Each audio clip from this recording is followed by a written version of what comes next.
Hola, buenos días, ¿cómo están? Espero se estén cuidando mucho, estén en casa.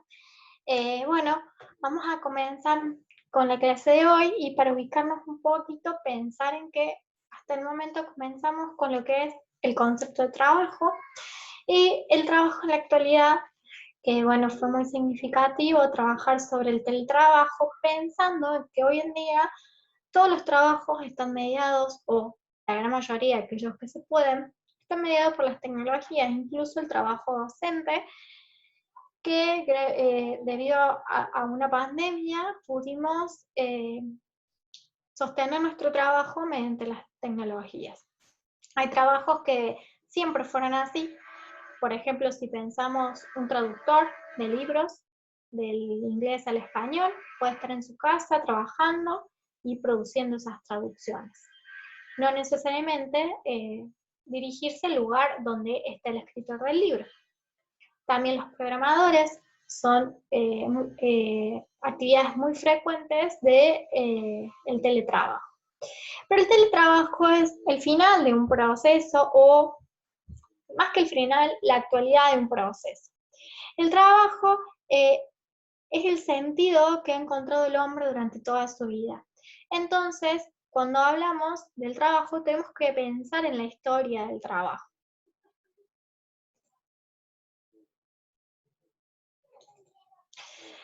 Acá vemos una presentación en donde la historia del trabajo es la historia del hombre. ¿Por qué la historia del trabajo es la historia del hombre? Porque el hombre se mueve y vive para trabajar. Hoy estar en cuarentena, una de las cuestiones que más provoca mentalmente es esta reacción de no poder trabajar y eso genera mucha angustia. Pero vamos a ver cómo comienza la historia, porque si decimos que la historia del trabajo es la historia del hombre, porque el hombre nace para trabajar, vamos a ver. Las primeras sociedades eran las sociedades primitivas. En estas sociedades, eh, el hombre era como la abeja en un panal, que era la responsable de sostener su panal. Tenía que salir a hacer todo lo posible para poder sustentarse y vivir día a día.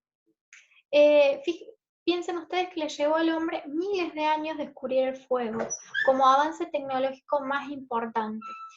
A raíz de eso, si lo pensamos así, podemos entender que el hombre durante tantos años, como fue toda la época primitiva, no hizo muchas invenciones tecnológicas o técnicas para facilitar su vida del trabajo. Él se tenía que encargar de sobrevivir todos los días, como por ejemplo vemos ahí cazando y matando animales feroces. Eh, en ese momento no había clases sociales, eran tribus y asentamientos que se iban organizando y que los hombres eran responsables de salir, las mujeres tenían otras actividades como quedarse y producir el alimento, el cultivo cercano. Y el hombre salía a cazar, a hacer el esfuerzo. Las creencias eran espontáneas, ellos creían en lo que sucedía en el momento. Si necesitaban que lloviera y pedían por lluvia y ocurría eso, creían en el poder de la lluvia. ¿Sí? Entonces eran creencias espontáneas de acuerdo a las circunstancias. Luego ya pasamos a las sociedades esclavistas. Eh, Esto sucede cuando las tribus dejan de ser nómades y pasan a ser sedentarias.